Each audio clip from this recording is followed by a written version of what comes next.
If your child is learning to read or struggling to decode words, chances are the problem isn't the book. It's what's happening before the book. Before reading takes off, kids need two powerful skills: blending and segmenting. These are the building blocks for decoding, and when you teach them well, reading gets a whole lot easier. Today, I'm going to show you exactly how to do that with 3 simple, proven strategies you can use at home or in the classroom, even if you're starting from scratch. But first, let's get clear on what these skills actually mean. Blending is when a child hears individual sounds, k, a, t, and puts those sounds together, cat. Segmenting is the reverse. It's when you take a word they know, dog, and break it into its parts, d, a, g. These 2 skills live at the heart of phonemic awareness and decoding. Without blending, reading becomes guessing. Without segmenting, spelling becomes memorizing. But with both, your child can sound out any word they encounter, not just the ones they've seen before. Now, the first step in teaching blending and segmenting is to actually take away the letters. That's right. In the beginning, we're training the ears, not the eyes. Here are a few sound-only activities you can try. Mystery word. Say, I'm going to say a word in slow motion. What word am I saying? The child blends the sounds and answers, sun. Robot talk. You can say, hand me the b-k. They blend the word aloud and respond.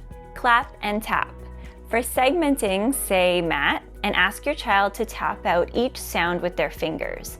T. Then have them blend the sounds and say the word. These games build phonemic awareness without pressure. No pencils, no worksheets, just sound play. Once your child is hearing sounds clearly, it's time to connect sound to print. And this is where we teach decoding, using tools like a blending board. And here's how we use a blending board using the early reader pack. Show your child 3 letters. Point to each letter and say their sound. A, t. Then swipe to the right and have them say mat. Here's why this works. It's visual, kinesthetic, and it's auditory. You're using your finger to track, your eyes to see, your ears to hear, and your mouth to say, all at once. This activates multiple brain areas and creates stronger neural connections. Here's a bonus tip. Use magnetic letters or letter tiles for added sensory input. Let your child build a word, say it, break it up, and blend it again. You can try our science-backed alphabet cards by getting one for yourself at the link below. Here's the truth.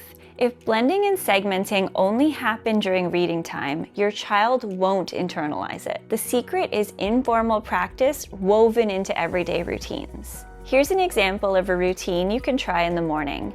Ask, what's the first sound in shirt?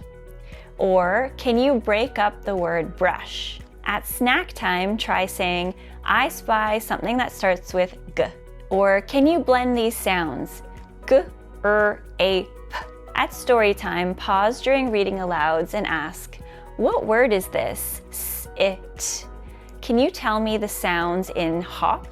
These micro moments are low pressure and high impact. They reinforce skills through repetition but feel like conversation, not instruction. If your child is struggling with reading, don't start with books. Start with blending and segmenting. These are the real foundation for decoding, and when you build them with sound games, blending boards, and everyday practice, reading becomes less of a mystery and more of a discovery. And remember, you don't have to teach it all at once.